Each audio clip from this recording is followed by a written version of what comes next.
Good evening, Ron. Thank Hi. you very much for all three for seminars. Wonderful, thank you. My question is that you said that you had the blood of our Lord examined by the Israelis. That's correct. What was their determination of that? Okay. Now, we won't be able to take second questions. I'm sorry if you're on your second one. Please just step out. I love you, but we're running out of time. Real quickly, okay. Dried blood is dead blood.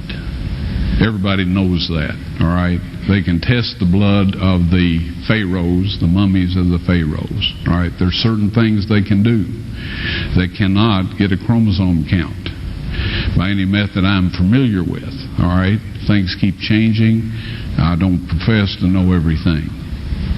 However, there's no way I know that you can get a chromosome count out of dead blood. You can get a DNA and some other things, but not a chromosome count, all right?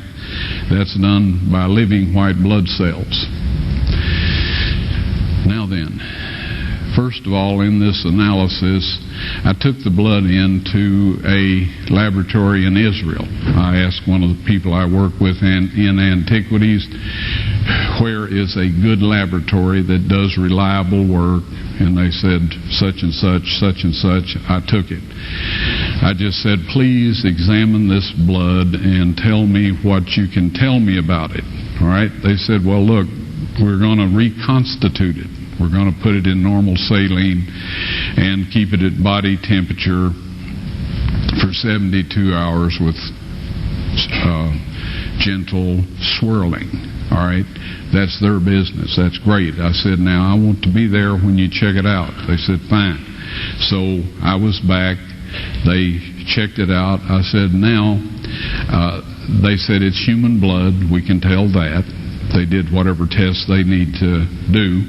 And then I said, take some of the white blood cells and put them in a growth medium and keep them at body temperature for 48 hours. And they said, well, that'll do no good because it's dead blood.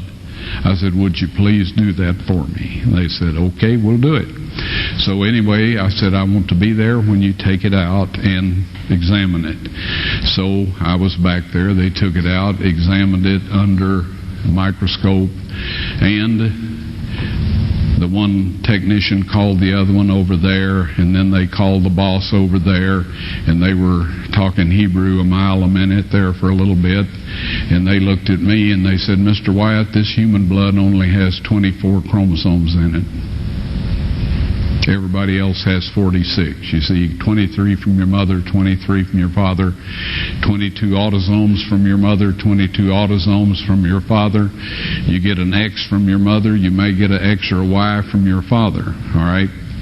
This blood had 23 chromosomes from the mother's side, one Y chromosome only. You see, the child could not have developed if they hadn't had the autosomes from the mother. So all of his physical characteristics were determined by his mother's side of the family, her autosomes. His maleness was determined by this one Y that came from the source, not a human male. Then they said, this blood is alive. And then they said, whose blood is this?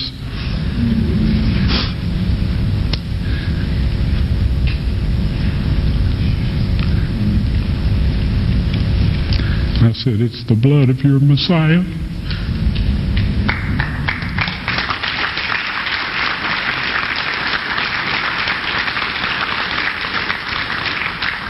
And I assure you, those men's lives have changed. You're welcome.